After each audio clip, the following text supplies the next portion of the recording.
अवधूत चिंतन श्री गुरुदेव दत्त. श्री स्वामी समर्थ. नमस्कार स्वामी भक्तांनो, कसे आहात? मस्त आहात ना? मस्तच राहा आणि स्वामी सेवा करत राहा. स्वामी सेवा करत असताना आपल्याला बरेच अनुभव येत असतात. स्वामींची प्रचिती येत असते. खूप असे स्वामी अनुभव आपल्याला देत असतात.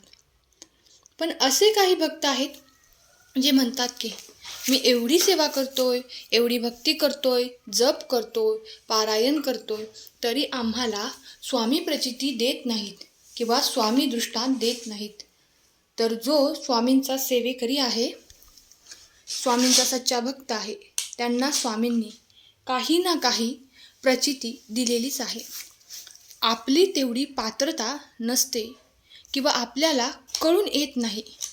स्वामी आपल्याला काय अनुभव देतात. आपल्याला एवढी पात्रता नसते, त्यामुळे आपल्याला समजत नाही. स्वामी आपल्याला काय अनुभव देत आहेत, काय परिस्थिती आहे. खूप वर्षांपासून स्वामींची सेवा करतात. त्यांना स्वामींची आलेली प्रचिती लगेच समजते. तर काही असे संकेत आहेत जे स्वामी आपल्याला देत असतात.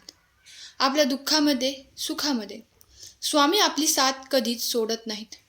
फक्त आपलं मन ते जाणून घेत असतं.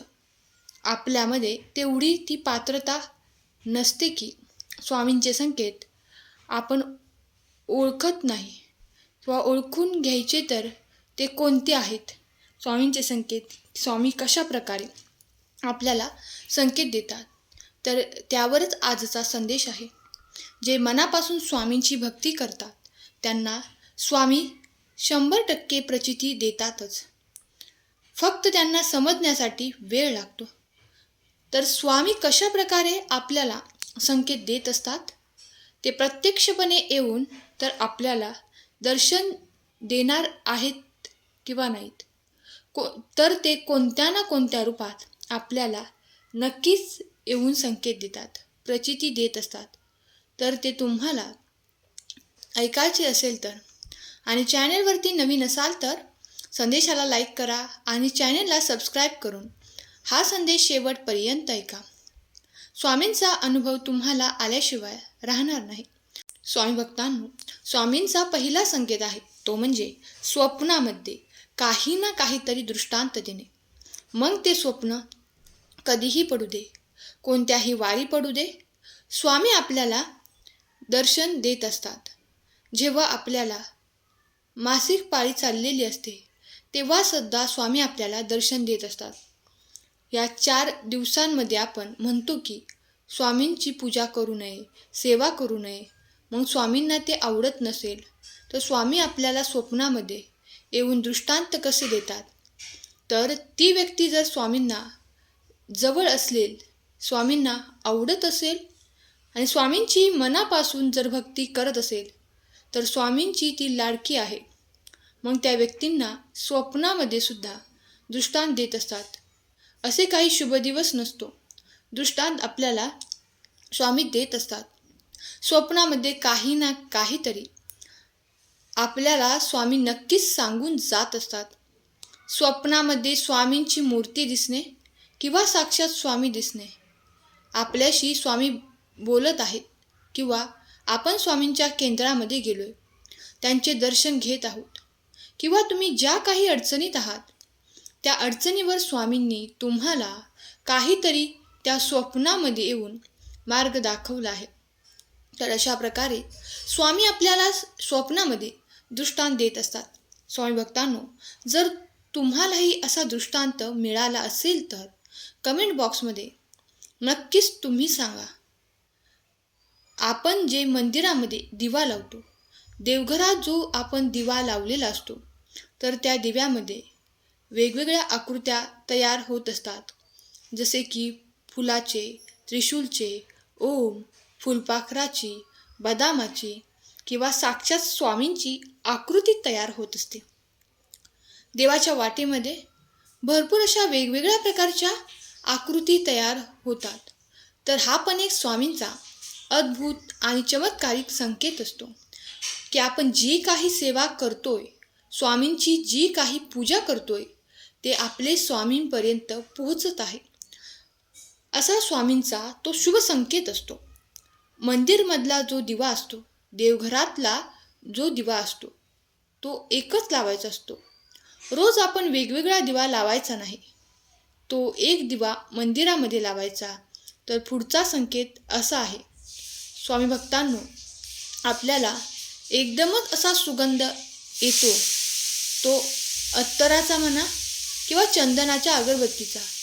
एकदम सुवासिक असा सुगंध येतो आपल्याला, तर ते काही सेकंदासाठीच असते.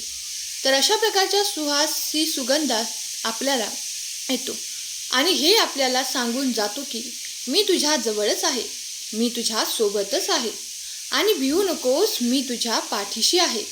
स्वामी भक्तांनो, जर आपला हा विश्वास आपल्या स्वामींवरती असेल तर स्वामी माऊली पाठीशी आहेत कमेंट करा आणि हा संदेश शेवटपर्यंत ऐका आणि 5 जणांना शेअर करायला विसरू नका.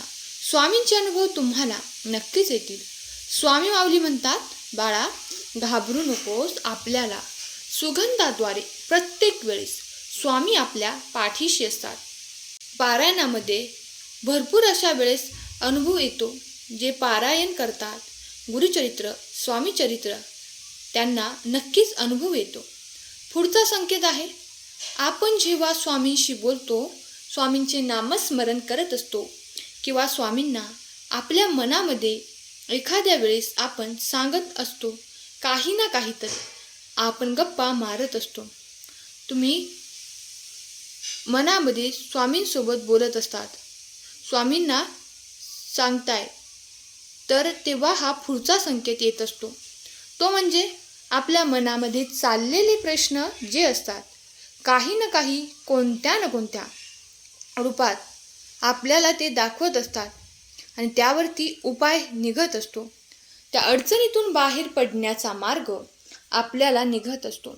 बऱ्याच वेळा आपल्याला मार्ग दिसत नाही, तो प्रश्न आपल्याकडून सुटत नाही, तर त्याच वेळी एखादी व्यक्ती आपल्या समोर येते किंवा आपल्या घरात येते आणि जी आपली गोष्ट मनामध्ये चाललेली आहे, त्याच गोष्टीचे उत्तर आपल्याला कळत नकळत मिळून जाते. हे देखील स्वामींचे आपल्याला चमत्कारिक संकेत आहेत. त्याच व्यक्तीच्या रूपात स्वामी येऊन साक्षात आपल्याला आपल्या प्रश्नाचे उत्तर देत असतात. हा देखील स्वामींचा शुभ संकेत आहे की एखादी व्यक्ती येऊन आपल्या मनामध्ये जो प्रश्न चाललेला आहे, त्या प्रश्नाचे उत्तर किंवा त्या संकटातून मार्ग दाखवत आहे. तर त्या व्यक्तीच्या रूपात साक्षात स्वामी आले आहेत असं तुम्ही समजायला पाहिजे. तो देखील एक शुभसंकेत आहे. स्वामी भक्तांसाठी पुढचा संकेत असा आहे की आपण जिथे जातोय तिथे आपल्याला स्वामी दिसतात. बऱ्याच वेळा असं असतं की आपण कुठेतरी प्रवासाला किंवा घराबाहेर पडलेलो असतो, काही कामानिमित्त घराबाहेर पडलोय, तर प्रत्येक ठिकाणी आपल्याला स्वामी दिसत असतात. मग तो एखाद्या गाडीवर, मंदिर किंवा हॉटेलमध्ये फोटो असतो, मूर्ती असते, स्वामी वेगवेगळ्या ठिकाणी आपल्या सोबत आहेत. हा देखील स्वामींचा एक चांगला संकेत आहे. आपण जिथे जातो तिथे आपल्याला फक्त आणि फक्त स्वामी दिसत आहेत. स्वामींच्या मूर्तीवर, फोटोवर आपण जेव्हा हार घालतो, स्वामींना जी काही फुले आपण ठेवलेली असतात, हार घातलेला असतो, ती फुले अचानक पडतात. तो हार खाली तुटून पडतो. त्या हारातून एखादे फूल तुटून खाली पडते. तर या प्रकारचे संकेत देखील स्वामी आपल्याला शुभ संकेत देत असतात. हे संकेत खूप चांगले. जे भक्ती करतात तेव्हा भक्तांना असे संकेत मिळतात, तर त्यांचा आनंद काही वेगळाच असतो. फूल पडणे हा तर खूप म्हणजे खूपच चांगला संकेत असतो. हा संकेत स्वामींना चांगला असतो आणि जे स्वामींसाठी प्रिय भक्त असतात त्यांना देत असतात. जेव्हा आपण स्वामींची भक्ती करतो, पूजा करतो, तेव्हा स्वामी आपल्याला फुले देतात, तर त्याचा अनुभव, आनंद वेगळाच असतो. हा देखील स्वामींचा शुभ संकेत आहे. त्यामुळे भक्तांनो, मनापासून पूजा करा, मनापासून भक्ती करा, मनापासून नामस्मरण करा. भगवंत आपल्याला साथ नक्कीच देणार आहे. स्वामींचा इशारा तुम्ही ऐका, घाबरू नका. स्वामी आपल्या सोबत आहेत. आपल्या बंद नशिबाचे दारसुद्धा उघडले जाणार, कारण साक्षात स्वामी आई आपल्या पाठीशी आहे. तर मग घाबरण्याचे कारण काय? आजचा संदेश जर तुम्हाला आवडला असेल तर संदेशाला लाईक करा, चॅनलला सबस्क्राईब करा आणि कमेंट बॉक्समध्ये खरा स्वामी भक्त टाईप करा. सतत स्वामींचे मनापासून पूजा, सेवा करा. स्वामी तुम्हाला कधीच दुःखी ठेवणार नाहीत, कारण स्वामींचे आपण लाडके भक्त आहोत. फक्त स्वामींवरती विश्वास ठेवा आणि कर्म चांगले करत राहा. आजचा संदेश शेवटपर्यंत ऐकल्याबद्दल धन्यवाद. केलेली सेवा स्वामी माऊली चरणी अर्पण करते. श्री स्वामी समर्थ. श्री गुरुदेव दत्त.